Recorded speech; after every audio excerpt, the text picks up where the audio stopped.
Hi friends, അസ്സാം വലൈക്കും. ബിസ്മി കിച്ചണിലോട്ട് എല്ലാവർക്കും സ്വാഗതം.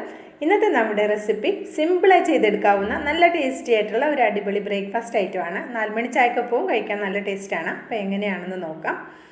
അതിനായിട്ട് ഞാൻ 250 ml കപ്പിൽ 1.5 കപ്പ് പച്ചരിയാണ് എടുക്കുന്നത്. അപ്പോൾ ഈ പച്ചരി നമ്മൾ സാധാരണ അപ്പം അതുപോലെ തന്നെ ദോശയൊക്കെ ഉണ്ടാക്കാൻ എടുക്കുന്ന പച്ചരി തന്നെയാണ് എടുത്തിട്ടുള്ളത്. റേഷൻ പച്ചരിയും നമുക്ക് ഉപയോഗിക്കാവുന്നതാണ്. ഇത് നമുക്കൊരു 5-6 പ്രാവശ്യം ഒന്ന് കഴുകിയതിന് ശേഷം നമുക്ക് കുറച്ച് വെള്ളം ഒഴിച്ചിട്ട് ഇതൊന്ന് പുതിരാൻ വേണ്ടി മാറ്റി വയ്ക്കാം. അപ്പോൾ പുതിരാനായിട്ട് ഞാനൊരു 4 മണിക്കൂറാണ് വെക്കുന്നത്. അപ്പോൾ നിങ്ങൾ രാവിലെ ഉണ്ടാക്കാനാണെങ്കിൽ തലേദിവസം രാത്രി കുതിർത്തിയെടുത്താലും മതിയാകും. പുതിരാൻ വെച്ചിട്ട് രാവിലെ എടുത്താലും മതിയാകും. അപ്പോൾ ഞാനൊരു 4 മണിക്കൂറൊക്കെ കുതിർത്ത് എടുത്തിട്ടുണ്ട്. ഒന്നുകൂടി ആ വെള്ളമൊക്കെ കളഞ്ഞ് ഒന്നും കൂടി ജസ്റ്റ് ഒന്ന് കഴുകി എടുത്തിട്ടുണ്ട് കേട്ടോ. എന്നിട്ട് ഇത് നമുക്കൊന്ന് മിക്സിയുടെ ജാറിലേക്ക് മാറ്റി കൊടുക്കാം.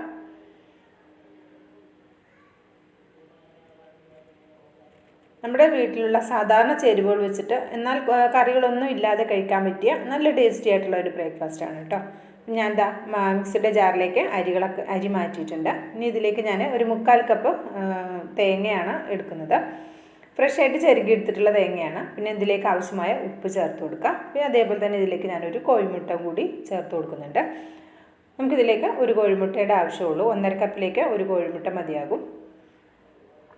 അപ്പോൾ നിങ്ങൾ 1 കപ്പ് അരിയാണ് എടുക്കുന്നതെങ്കിലും ഒരു കോഴിമുട്ട മതി കേട്ടോ.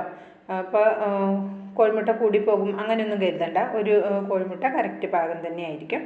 ഇതിലേക്ക് വളരെ കുറച്ച് വെള്ളം മാത്രം ഒഴിച്ചിട്ട് ഇതൊന്ന് അരച്ചെടുക്കാം. അപ്പോൾ ഞാൻ അതേ നന്നായിട്ടൊന്ന് അരച്ചെടുത്തിട്ടുണ്ട്. കുറച്ചൊക്കെ ഒരു തിക്കായിട്ടാണുള്ളത്. ആ ഒരു കൺസിസ്റ്റൻസിയാണ് നമുക്ക് വേണ്ടത്. ഇത് അരച്ചെടുക്കുമ്പോൾ പ്രത്യേകിച്ച് ഒരു കാര്യം ശ്രദ്ധിക്കാനുള്ളത്, നല്ല മഷി പോലെ അരച്ചെടുക്കാൻ ശ്രദ്ധിക്കുക. നല്ല സോഫ്റ്റായിട്ട് തരികളൊന്നും ഇല്ലാതെ അരച്ചെടുക്കണം കേട്ടോ. അപ്പോൾ ഞാൻ അങ്ങനെ തന്നെയാണ് അരച്ചെടുത്തിട്ടുള്ളത്. ആ മാവ് പാത്രത്തിൽ ഒഴിക്കുമ്പോൾ നിങ്ങൾ അതിൻ്റെ കൺസിസ്റ്റൻസി കണ്ടിട്ടുണ്ടാവുമല്ലോ, ആ രീതിയിൽ വേണം. ഞാൻ കലക്കിയതിന് ശേഷം വീണ്ടും കാണിച്ചു തരാം. ഒരു ചെറിയ സവാള ഇതിലേക്ക് ചെറുതായിട്ട് കട്ട് ചെയ്തിട്ടതും ഒരു പച്ചമുളക് ചെറുതായിട്ട് കട്ട് ചെയ്തതും എൻ്റെ കയ്യിൽ വരുന്നിട്ടുള്ള അത്രയും മല്ലിയില, ഒരു ചെറിയ കൈപ്പിടി ഒരു നുള്ള് ഇങ്ങനെ എടുത്തിട്ടുള്ള മല്ലിയിലയും കൂടി അതിലേക്ക് ഇട്ട് കൊടുക്കുക. മല്ലിയിലയുടെയൊക്കെ ടേസ്റ്റ് കുറച്ച് കൂടുതൽ ഇഷ്ടമാണെങ്കിൽ കൂടുതൽ ചേർത്ത് കൊടുക്കുക കേട്ടോ.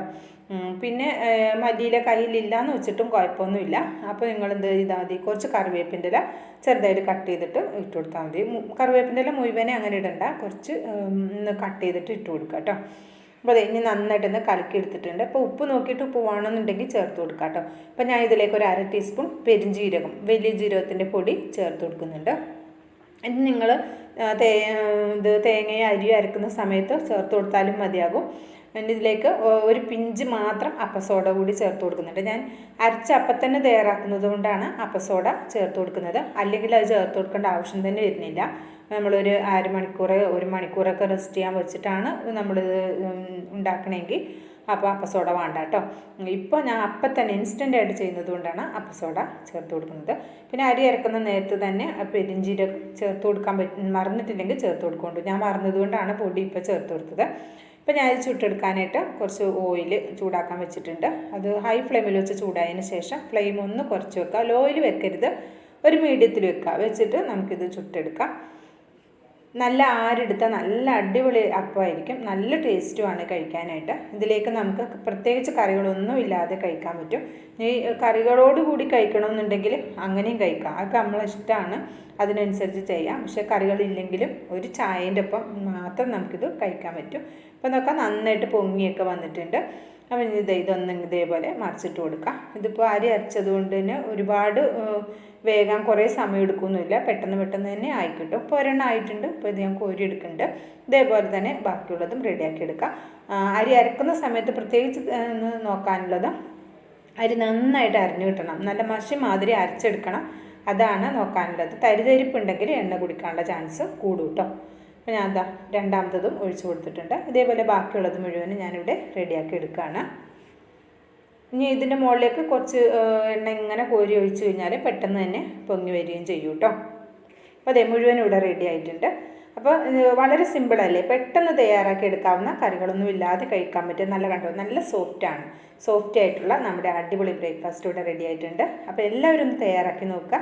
എന്നിട്ട് ഫീഡ്ബാക്ക് അറിയിക്കാൻ മറക്കരുത്. ലൈക്ക് ചെയ്യാനും മറക്കരുത്. ബിസ്മി കിച്ചൺ യൂട്യൂബ് ചാനൽ സബ്സ്ക്രൈബ് ചെയ്ത് ഒന്ന് സപ്പോർട്ട് ചെയ്യുന്നുണ്ട്.